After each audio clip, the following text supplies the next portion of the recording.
चलिए बड़ी खबरों के साथ शुरुआत करते हैं बुलेटिन की। दिल्ली में बीजेपी की राष्ट्रीय कार्यकारिणी की बैठक हुई। इस बैठक में प्रधानमंत्री नरेंद्र मोदी, देश के गृह मंत्री अमित शाह और पार्टी अध्यक्ष जेपी नड्डा, बीजेपी के वरिष्ठ नेता लालकृष्ण आडवाणी सहित सभी बड़े नेता शामिल हुए। इसके साथ ही एमपी के भी 21 नेता बैठक में शामिल हुए। बैठक में 5 राज्यों में होने वाले विधानसभा चुनाव को लेकर चर्चा हुई। मीटिंग में कार्यकर्ताओं को संबोधित करते हुए प्रधानमंत्री मोदी ने कहा कि ज्ञान सिर्फ किताबों से नहीं मिलता, लोगों के बीच काम करने से तजुर्बा आता है। वहीं मध्य प्रदेश के मुख्यमंत्री शिवराज सिंह चौहान ने भी पीएम की जमकर तारीफ की। उन्होंने कहा कि पीएम मोदी के नेतृत्व में पूरी दुनिया में भारत का डंका बज रहा है। बैठक में सभी नेता और कार्यकर्ता आत्मनिर्भर भारत को लेकर उत्साहित नजर आए।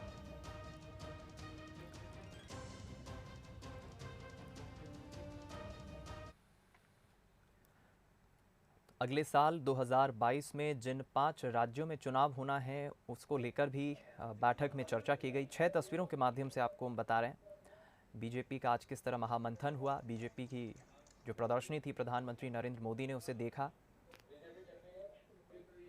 जेपी नड्डा ने उन्हें प्रदर्शनी के बारे में जानकारी दी। इधर ट्राइबल थीम पर जो प्रदर्शनी लगाई गई थी उसका भी बीजेपी ने आयोजन किया। एमपी बीजेपी कार्यालय की भी तस्वीरें आप देख रहे हैं। छत्तीसगढ़ में भी वर्चुअली इस कार्यक्रम को देखा गया और पीएम मोदी का भव्य स्वागत किया गया बैठक शुरू होने के पहले।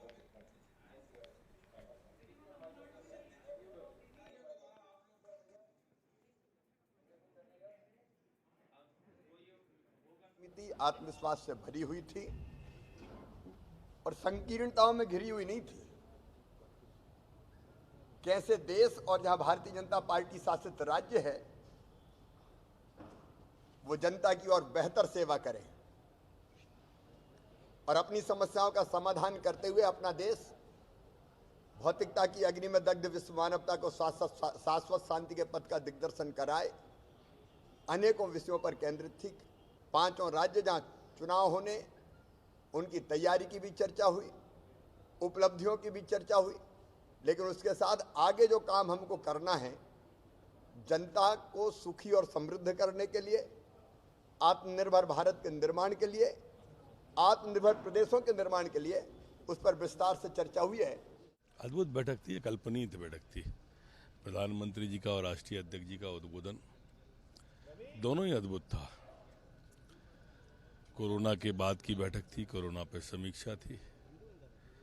स्वाभाविक रूप से 5 राज्यों की भी चुनाव की चर्चा हुई और निश्चित रूप से मील का पत्थर साबित होगी ये बैठक।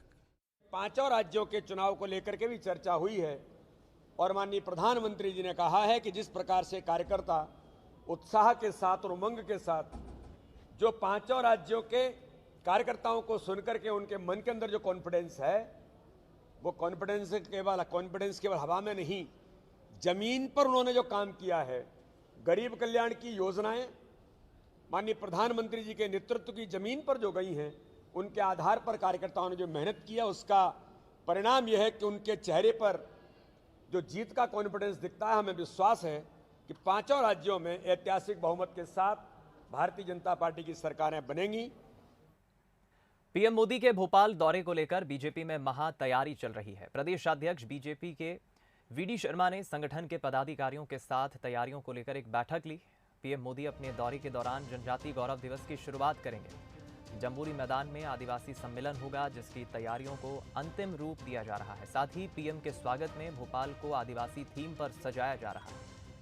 पीएम जनजातीय सम्मेलन के साथ हबीबगंज स्टेशन का लोकार्पण भी करेंगे। बंसल ग्रुप ने पीपीपी मोड के तहत रेलवे स्टेशन को एयरपोर्ट की तरह सुविधाओं वाला बनाया है। बैठक में और क्या कुछ कहा, वीडी शर्मा से बातचीत की संवाददाता मनोज सैनी ने। में कई सारे निर्णय लिए गए कि किस तरह से साज सज्जा करना है, किस तरह से भारतीय जनता पार्टी अनुसूचित जनजाति वर्ग के लिए जो कार्यक्रम करने जा रही है उसमें मोदी किस तरह से सौगात देंगे। मेरे साथ इस वक्त भारतीय जनता पार्टी के प्रदेश अध्यक्ष हैं वीडी शर्मा जी। वीडी शर्मा जी, क्या हुआ, अभी अभी आपकी बैठक खत्म हुई है, क्या किस तरह के निर्णय हुए हैं और कितना गौरव का विषय है? देखिए, भारतीय जनता पार्टी के कार्यकर्ता भारत के नहीं दुनिया के सबसे बड़े ताकतवर नेतृत्व, जिनको हाल ही में सर्वे के अंदर ये कहा गया है कि दुनिया के सबसे 70% दुनिया के अंदर अगर लोकप्रियता किसी की है तो भारत के प्रधानमंत्री नरेंद्र मोदी जी की है। तो हम सबके लिए गौरव का विषय है। और भारतीय जनता पार्टी के एक कार्यकर्ता, दुनिया के सबसे बड़े ताकतवर नेतृत्व माननीय प्रधानमंत्री 15 नवंबर को जो गौरव दिवस महासम्मेलन यहाँ पर होगा, उसके लिए भारतीय जनता पार्टी के कार्यकर्ता उत्साह के साथ उनके स्वागत की तैयारी में जुटे हैं। भोपाल को सजाया जाएगा, संवारा जाएगा और जनजातीय दिवस के इस अवसर पर, गौरव दिवस के अवसर पर जो भगवान बिरसा मुंडा की जयंती पर प्रारंभ हो रहा है, उसकी शुरुआत माननीय प्रधानमंत्री करेंगे। माननीय मुख्यमंत्री ने जिस प्रकार की सौगातें दी हैं, तो हम एक एक जनजातीय समाज के लोगों के स्वागत के लिए भी भारतीय जनता पार्टी के कार्यकर्ता तत्परता के साथ उनके स्वागत के लिए भी प्रतिबद्ध हैं और पूरे भोपाल को इस प्रकार का भोपाल बनाएंगे कि लोगों को लगेगा कि माननीय हमारे प्रधानमंत्री दुनिया के ताकतवर नेता भोपाल के अंदर आ रहे हैं। मध्य प्रदेश में बल्कि देश के अंदर बड़ी सौगात बंसल पाथवे की तरफ से तैयार किया गया है, बंसल स्टेशन, और ये ऐसा आधुनिक स्टेशन है जिस पे जाने के बाद समझ आता है किसी हम एयरपोर्ट पर आ गए हों। क्या कहेंगे इसको लेकर, किस तरह के? इसके बारे में मनोज जी, में बहुत बड़ी खुशी की बात है कि मध्य प्रदेश के अंदर और भोपाल के नागरिकों के लिए ये भी हमारे लिए बड़ा अचीवमेंट है कि भारतीय जनता पार्टी की सरकार ने, माननीय प्रधानमंत्री जी बंसल पाथवे ग्रुप के साथ मिलकर के जो पीपीपी मोड पर एक भारत का सबसे एक नंबर रेलवे स्टेशन जिसका लोकार्पण माननीय प्रधानमंत्री करेंगे, तो ये हम सब लोगों के लिए, मध्य प्रदेश के वासियों के लिए, भोपाल के नागरिकों के लिए एक बड़ा गौरव का दिन होगा कि भारत का सबसे अच्छा स्टेशन, जो एक नंबर स्टेशन होगा, उसकी शुरुआत माननीय प्रधानमंत्री करेंगे। तो भोपाल की जनता भी माननीय प्रधानमंत्री के स्वागत के लिए तत्पर और तैयार है। और मैं तो बंसल पाथवे ग्रुप को और मध्य प्रदेश के माननीय मुख्यमंत्री जी को भी इस बात के लिए बधाई देता हूँ। एक इतना बड़ा अचीवमेंट गौरव दिवस के साथ वो भोपाल के अंदर, भोपाल का जो रेलवे स्टेशन होगा, जो भारत रत्न, भारत के लोकप्रिय प्रधानमंत्री श्रद्धेय अटल बिहारी वाजपेयी जी के नाम से होगा, ये मध्य प्रदेश वासियों के लिए और एक बड़ा गौरव का दिन उस दिन होगा। कितने लोग इसमें शामिल होंगे? जनजातीय बड़ी संख्या में लोग आएंगे, लाखों की संख्या में जनजातीय समाज के लोग माननीय प्रधानमंत्री जी को सुनने के लिए, और जो गौरव दिवस भगवान बिरसा मुंडा जी की जयंती पर जिस प्रकार से और आदिवासी जनजातीय संस्कृति के अनुरूप भोपाल को सजाएंगे, तो एक और इतिहास का दिन वो बनेगा। तो मध्य प्रदेश में गौरव का विषय होगा। जैसा बीडी शर्मा जी बता रहे थे कि भारत के प्रधानमंत्री नरेंद्र मोदी मध्य प्रदेश के दौरे पर रहेंगे, जनजातीय वर्ग को कई सौगातें देंगे। लेकिन खुशी की बात यह भी है कि दो गौरव हम लोग को मिलने वाले, एक तो ये कि जनजातीय सम्मेलन होगा, दूसरा मध्य प्रदेश बल्कि देश का पहला आधुनिक स्टेशन बंसल पाथवे की तरफ से जिसे तैयार किया गया, ये भी गौरव के पल होंगे, ऐसा बीडी शर्मा जी का कहना था। आशीष खरे के साथ मनोज सैनी, बंसल, भोपाल। मध्य प्रदेश सरकार 15 नवंबर को जनजातीय गौरव दिवस मना रही है। इस कार्यक्रम में प्रधानमंत्री नरेंद्र मोदी शामिल होंगे और करीब 2 लाख से ज्यादा आदिवासियों को संबोधित करेंगे। इस कार्यक्रम को लेकर युद्ध स्तर पर तैयारियां शुरू कर दी गई हैं। जम्बूरी मैदान में आयोजित इस कार्यक्रम को लेकर सरकार तैयारी में जुटी है। कार्यक्रम में कोरोना गाइडलाइंस का पालन करते हुए करीब 2 लाख से ज्यादा आदिवासियों को बैठने के लिए एक बड़ा डोम तैयार किया जा रहा है। इसके साथ ही मैदान के पास हेलीपैड भी तैयार किया जा रहा है। जानकारी के अनुसार प्रधानमंत्री मोदी राजा भोज विमानतल से हेलीकॉप्टर से जम्बूरी मैदान पहुंचेंगे और कार्यक्रम के बाद वर्ल्ड क्लास स्टेशन हबीबगंज का लोकार्पण भी करेंगे। 15 नवंबर को बिरसा मुंडा की जयंती पर मध्य प्रदेश सरकार जनजातीय गौरव सम्मान दिवस मना रही है, जिसमें प्रधानमंत्री नरेंद्र मोदी शिरकत करेंगे।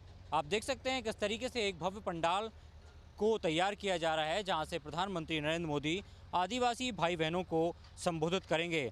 जानकारी के अनुसार करीब 2 लाख आदिवासियों को बैठने का इंतजाम यहां पर किया जा रहा है।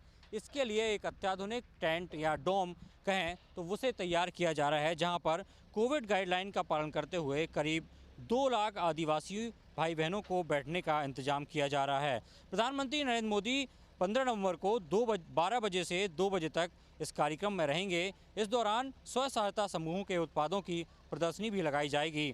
प्रधानमंत्री के आने से पहले गायक कैलाश खेर और चेन्नई के पारंपरिक मांदल पर शिवमणि की प्रस्तुति भी की जाएगी। इसके बाद वह हबीबगंज स्टेशन जाएंगे, जहां पर वर्ल्ड क्लास अत्याधुनिक स्टेशन यानी कि एक एयरपोर्ट की तर्ज पर बनाए गए हबीबगंज स्टेशन का भी उद्घाटन करेंगे। अश्विनी सिंह के साथ सूरज शर्मा, बंसल न्यूज़, भोपाल।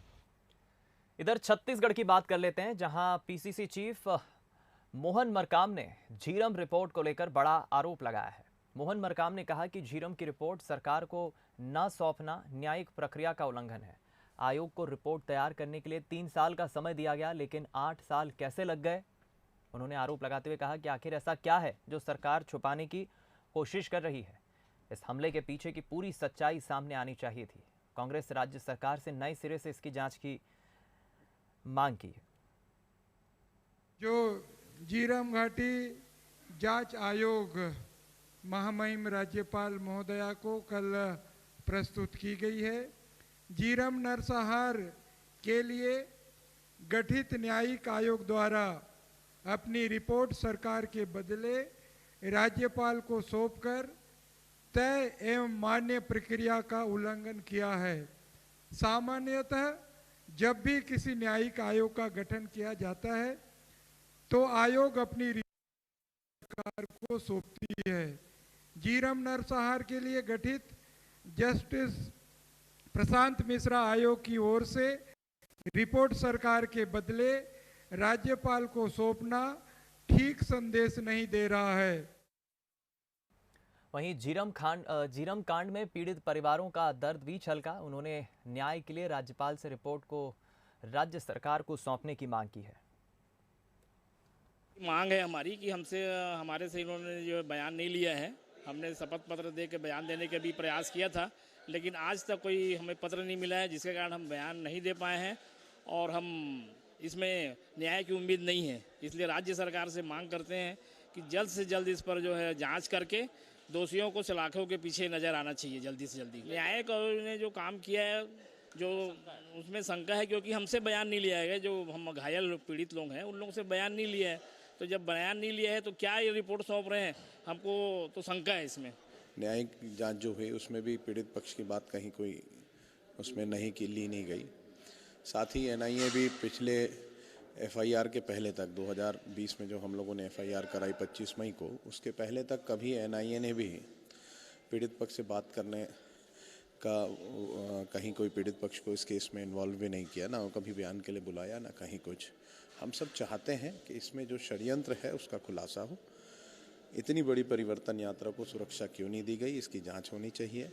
और क्यों जब सुकमा से परिवर्तन यात्रा जगदलपुर के लिए आ रही थी तो वहाँ सुरक्षा व्यवस्था नहीं थी। ये सुनियोजित षड्यंत्र है, इसका खुलासा होना चाहिए।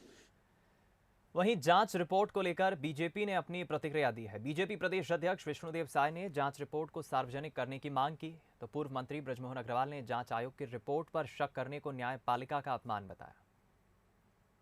झीरम घाटी की न्यायिक जांच की रिपोर्ट माननीय गवर्नर जी के यहाँ आ गई है और इसमें कांग्रेस पार्टी को भारी बौखलाहट है।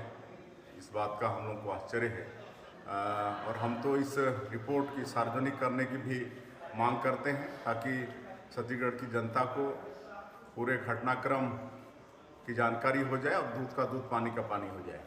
देखिए, न्यायिक जांच आयोग की रिपोर्ट पर शंका जाहिर करना ये न्यायपालिका का अपमान है, हमारी न्याय व्यवस्था का अपमान है।